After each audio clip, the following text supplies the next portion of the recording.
So eto na nga, mainit-init pa. Balitay isineset na ng Titan Ultra ang pagkuha sa forward na si Ato Ular mula Phoenix via trade. So kung magtuluyan or kung magkatuluyan, ito ang kauna-unahang trade ng Titan matapos tanggapin ng PBA bilang pinakabagong member ng team sa liga.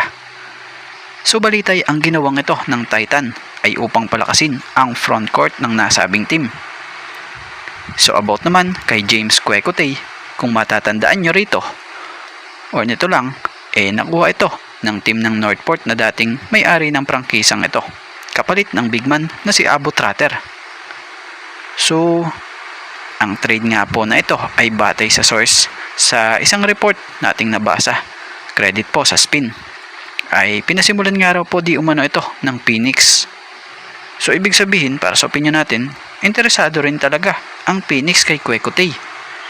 So balitay, inaantay na lamang raw po ang approval nito mula sa PBA Trade Committee. Long-time reserve and former Ginebra 3x3 player, tuluyan ang nasungkit ang tiwala ni Coach Tim. So hindi lang tiwala ni Coach Tim ang nakuha ni Jason David, maging tiwala ng management ng Barangay Ginebra, nakuha niya na rin. Ito ay matapos mabigyan ng panibagong 2 taong kontrata para maglaro sa Ginebra. So literal na magbabalik Ginebra duty ang nasabing manlalaro dahil sa nakuhang kontrata sa Barangay Ginebra. So sa nangyaring pirmahan, saksi ang kilalang agent na si Mr. Danny Espiritu and Deputy Coach Richard Del Rosario.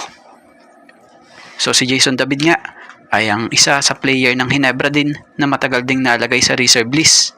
So matatandaan namang last season ng Philippine Cup, muli itong ini-activate ng Barangay Ginebra dahil sa ginawang voluntarily agree to be put on unrestricted free agent list para nga makapag-focus noon si LA Tenorio sa kanyang Gilas stint bilang head coach ng Gilas Youth.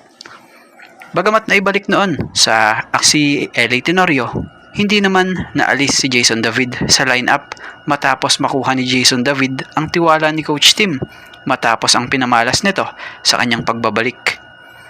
At ito nga siya, ngayon may sure na 2-year deal para sa Ginebra at malaki ang posibilidad na kasama na rin ito talaga sa regular rotation ngayon season 50 ng PBA para sa Barangay Ginebra.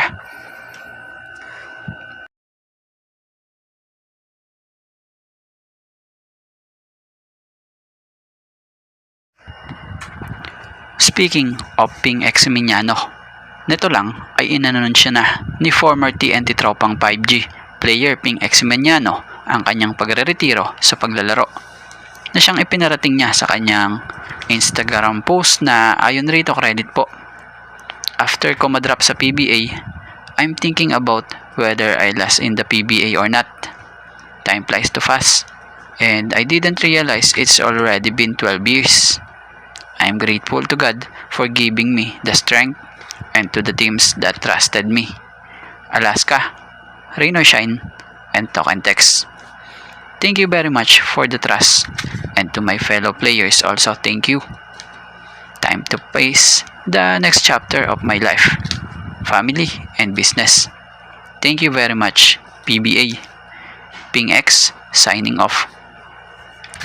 So si Ping Eximignano nga po ay ang pangalawang player ng TNT na nagretiro or magre-retiro na, kasunod ni Ryan Reyes na naglaro ng 17 taon sa PBA. So si Ping Eximignano nga po ay naglaro naman sa PBA ng 12 season. Itong produkto ng FEU or Far Eastern University na si Ping Eximignano na-draft nga po noon taong 2013 ng Alaska Aces bilang number 18 pick, na kung saan naglaro ito ng 6 na taon dito. So dumating sa puntong na i-trade ito patungong Rain or Shine Las Painters kabalit noon ni Maverick Ahamnisi.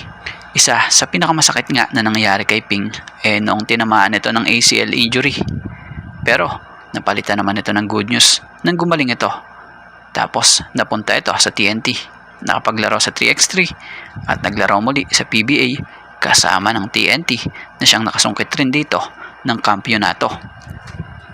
Sa mga hindi nakakaalam sa naging journey nitong si Ping Eximignano sa PBA, ay masasabi mong maganda pa rin dahil sa loob ng 12 season nitong paglalaro nakakuha rin ito ng 3 PBA champion at naging 2-time PBA All-Defensive Team. At bago nga ang lahat, baka naman po pwedeng makahingi ng isang subscription para sa ating channel or paki-follow na rin po kung nagustuhan nyo ang ating mga basketball update. At kung ito na may makakabigat para sa inyo, kahit isang like and share na lamang po. Maraming salamat po.